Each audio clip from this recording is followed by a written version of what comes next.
On September 30th, 2025, iHeart Radio had their Q3 earnings call, boasting a savings of $200 million, all thanks to AI. And hey, you've lived this past year. Anything that can help you save a few dollars is a blessing. 2 weeks later, Rob Pittman, CEO of iHeartRadio, sat down for an interview at MSNBC and made a firm stance in the AI rat race. If you tune in to any of iHeartRadio's 860 radio stations across the U.S., you'll be hearing the voice of a human being on the other side of the airwaves. It's their new human guarantee. When you look at radio versus social, there's about 3 times the amount of trust with radio. Why? Because radio is real humans. There is no internet. You can't hack it.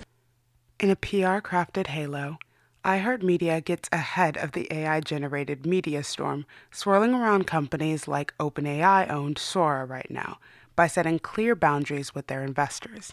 AI can't touch their ears. While it looks like a handout to the little guy, it's really more of a handshake across the table. 20 days after Pittman's announcement, Live Nation announced an $8.3 billion in earnings this year. That call begins with acknowledging the elephant in the room. There's a bit of a stadium problem going on in the world of concerts.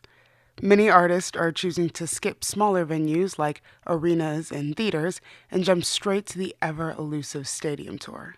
Beyoncé and Taylor Swift are at the top of this quite stacked venue preference list, so you can imagine why the rest of the industry, whatever their genre may be, aspire to one day perform into a room of tens of thousands that scream your lyrics right back to you. A chunk of the music industry, all conveniently connected to Clear Channel Media by the way, are keeping a direct line into the ears and lives of Americans. A nice moment where good business and good business just happen to line up with one another. iHeart admitted something else, not in the earnings call, but in a separate consumer insight study. There's a growing disconnect between life in the real world and life online. 45% of children aged 8 through 12 have never been in an aisle apart from their parents at a grocery store. 71% have never even held a sharp knife. That same age group has 7 in 10 staying up past 10 p.m. on an electronic device, or 1 in 3 messaging with an AI chatbot.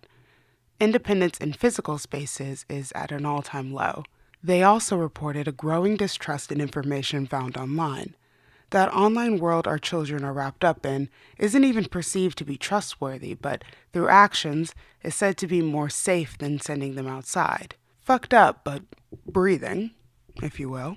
While that benefits the anxiety of parents, that hurts future investments.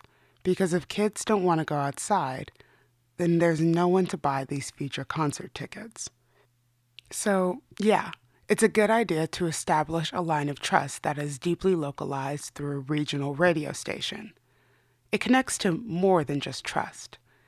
You hear a song you like and know whoever's singing it is human, just like you. You listen to the album and it enters your main rotation. Finally, they go on tour and stop by to promote it on your local radio station. You've been saving up for tickets, but suddenly, the station announces a call-in contest to win pit tickets. You call in and wait on hold while driving into work, and for once, you're happy traffic has you running late. Suddenly, the hold music clicks off, and you hear a smooth voice made for radio whisper sweet nothings to you. You've won.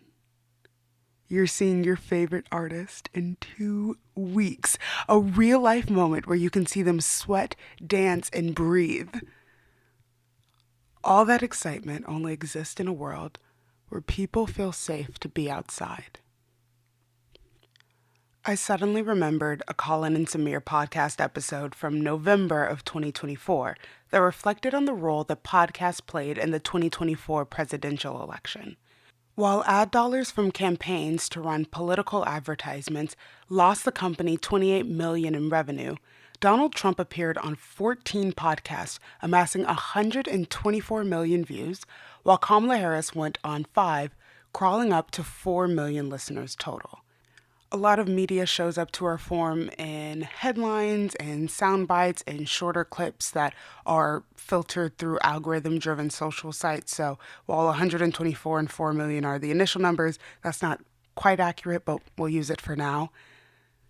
With all of that said, there's clearly a missing link between the podcast and the political revenue arm of iHeart that is, without a shadow of a doubt, being knitted together as we speak. I can see a future where politicians aren't necessarily sponsored to go on a podcast, but surely communications directors would have no trouble arranging an appearance through a large media distributor. Remember, what you hear on iHeart is 100% human. It's a prime announcement with the 2026 midterm elections being 11 months away and a growing number of seats up for re-election due to frantic seat shuffling on both sides of the aisle. I'm going to be keeping my eye on how iHeart shows up in their role as a major player in the traditional media v political messaging debate. Clearly, it's in their bottom line's best interest that they get ahead of it before next year's Q3 investor meeting. Thank you for listening to today's episode of Data Darling. My name is Ellie Davis, and remember, when in doubt, follow the data.